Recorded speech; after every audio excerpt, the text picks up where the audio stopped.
Assalamualaikum warahmatullahi wabarakatuh. Perkenalkan, nama saya Raffian Syariati dari Program Studi Ekonomi Bangunan dengan NIM 23043260199. Di sini saya akan mempresentasikan hasil dari tugas mata kuliah Ekonometrika 1 terkait poster infografis yang berjudul Pengaruh Penduduk Miskin, Distribusi Penduduk, dan Gini Rasio terhadap Angka Partisipasi Sekolah dengan metode regresi linear berganda. Baik, untuk yang pertama, untuk penjabaran dari variabelnya, untuk variabel dependen ada Y untuk angka partisipasi sekolah, dan variabel independennya ada 3. Yang pertama ada X1 untuk persentase penduduk miskin, yang X2 untuk persentase distribusi penduduk, dan X3 untuk Gini rasio. Berikutnya untuk data source-nya atau sumber dan jenis data bisa dilihat. Untuk sumber data ini didapat dari website bps.go.id dengan jenis data kuantitatif cross-section pada tahun 2023 yang berisi 34 provinsi di seluruh Indonesia. Untuk selanjutnya yaitu analisis keterkaitan data terhadap teori ekonomi. Yang pertama, untuk terdapat hubungan negatif antara angka partisipasi sekolah dan persentase penduduk miskin. Artinya, semakin tinggi kemiskinan, maka semakin rendah angka partisipasi sekolahnya. Yang kedua, untuk distribusi penduduk dapat memberikan dampak yang signifikan terhadap angka partisipasi sekolah. Semakin tidak merata distribusinya, maka angka partisipasi sekolah semakin rendah. Dan untuk yang ketiga, untuk Gini rasio mengukur ketimpangan pendapatan dalam masyarakat. Semakin tinggi nilai Gini rasio menunjukkan adanya ketimpangan yang berdampak negatif pada angka partisipasi sekolah. Untuk tampilan datanya seperti di sini, untuk yang warna kuning ini untuk angka partisipasi sekolah, yang warna biru untuk persentase penduduk miskin, warna oranye untuk distribusi persentase penduduk, dan warna abu-abu di sini untuk Gini rasio. Untuk selanjutnya yaitu dengan hasil regresi dengan meregres variabel Y, X1, X2, dan X3 didapat seperti gambar berikut ini. Baik, untuk uji pertama, untuk uji hipotesis. Uji hipotesis yaitu metode statistik yang digunakan untuk mengambil keputusan tentang suatu populasi atau data dengan dapat diterima atau ditolak berdasarkan data sampel. Dengan melihat hasil F hitungnya yaitu F3,30 yaitu 1,41 didapat di tabel bagian sini. Jadi ini F3,30 dengan hasil 1,41, dan kemudian mencari F tabel dengan melihat 3,30 ini di F hitungnya dengan tabel F dan didapat hasil 2,92 dengan derajat kesalahan alfa yaitu sebesar 5%.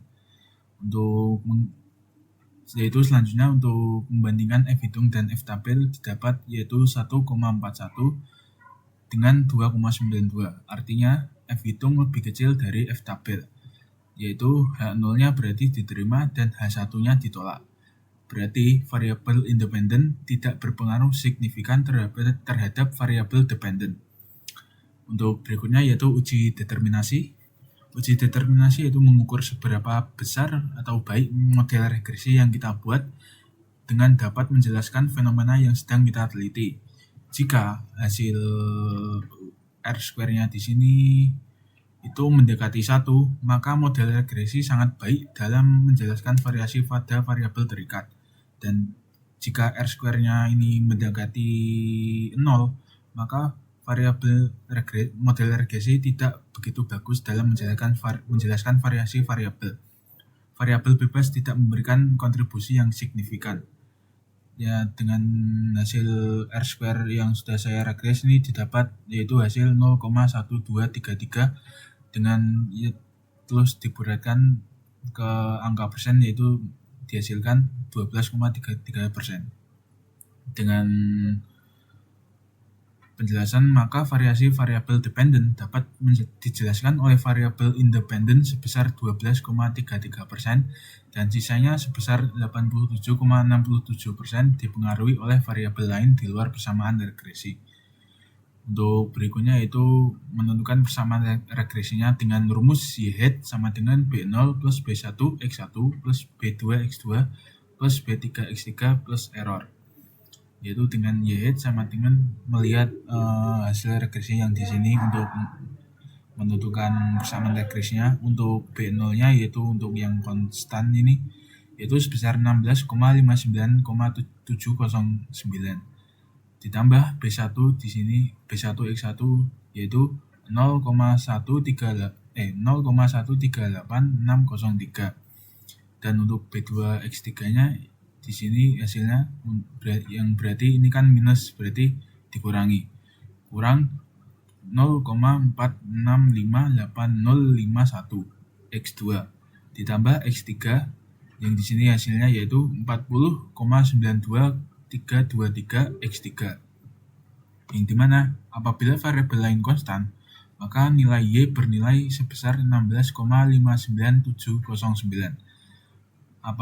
Berikutnya, apabila nilai X1 naik 1 satuan, maka nilai Y naik 0,1386031 satuan. Dan apabila nilai X2 naik 1 satuan, maka nilai Y turun sebesar 0,4658051 satuan. Karena di sini angka minus berarti nilainya turun. Dan selanjutnya, untuk apabila nilai X3 naik 1 satuan, maka nilai Y naik sebesar 40,92323 satuan. Yang berikutnya untuk T hitung, menentukan T hitung, di sini dia dapat hasilnya yaitu 1,81. Dengan melihat di sini T hitung yang bagian cons yang bawah didapat hasil 1,81 dengan degree of freedom 30. Dengan melihat di sini df yang residual sebesar 30.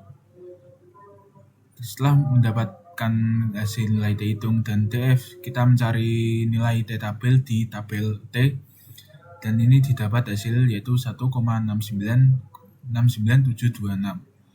Setelah itu kita membandingkan hasil T hitung dengan T tabel, yang dimana T hitung yaitu 1,81 lebih besar dari T tabel yaitu sebesar 1,69726, yang dimana variabel independen mempunyai pengaruh signifikan terhadap variabel dependen, yang berarti H0-nya diterima dan H1-nya ditolak.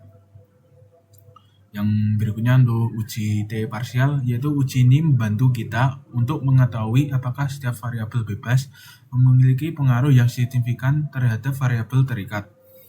Yang dimana untuk T parsial ini melihat di bagian sini yaitu yang P lebih besar dari T untuk variabel X1, X2, dan X3-nya. Untuk variabel X1-nya yaitu sebesar 0,563 yang berarti lebih besar dari nilai alfa yaitu sebesar 0,05 yang berarti tidak signifikan, itu H0-nya diterima dan H1-nya ditolak. Untuk X2-nya sebesar 0,146 lebih besar dari nilai alfa 0,05 yang berarti tidak signifikan dan H0 diterima, H1-nya ditolak. Untuk X3 hasilnya yaitu 0,156 lebih dari nilai alfa yaitu 0,05 yang berarti tidak signifikan, H0-nya diterima dan H1-nya ditolak. Untuk uji F linearitas untuk mengetahui apakah variabel ini memiliki hubungan yang linear atau tidak dengan melihat nilai prop F dibandingkan dengan nilai alfa.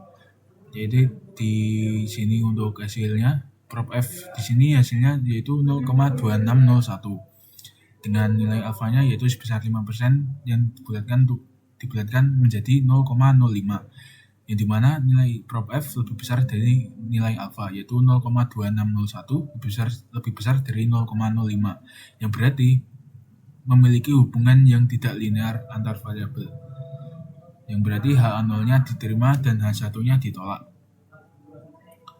Yang berikutnya untuk uji normalitas yaitu menentukan apakah suatu data itu berdistribusi secara normal atau tidak dengan melihat p-value dibandingkan dengan nilai alfa sebesar 5%.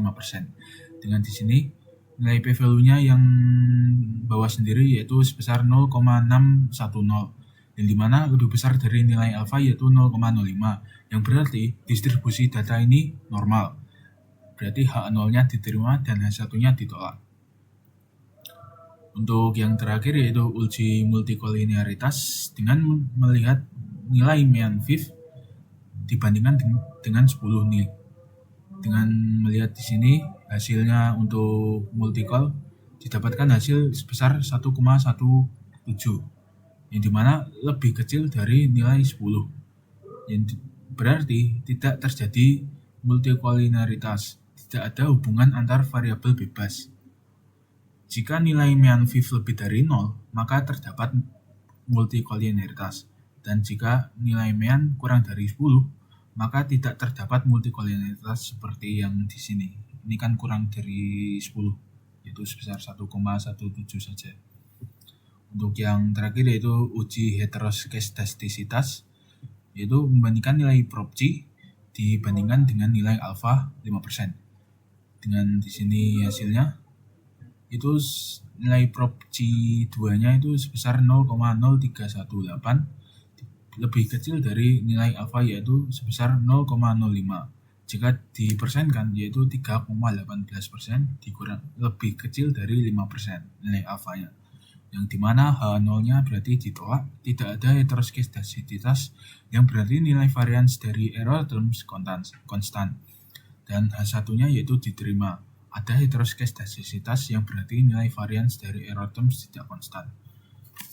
Untuk yang uji heteroskedastisitas ini adalah uji asumsi klasik dalam model regresi yang bertujuan untuk menguji apakah varians dari nilai residual error bersifat konstan atau tidak. Baik, untuk sekian dari presentasi saya, ini kan sudah habis. Terima kasih. Wassalamualaikum warahmatullahi wabarakatuh.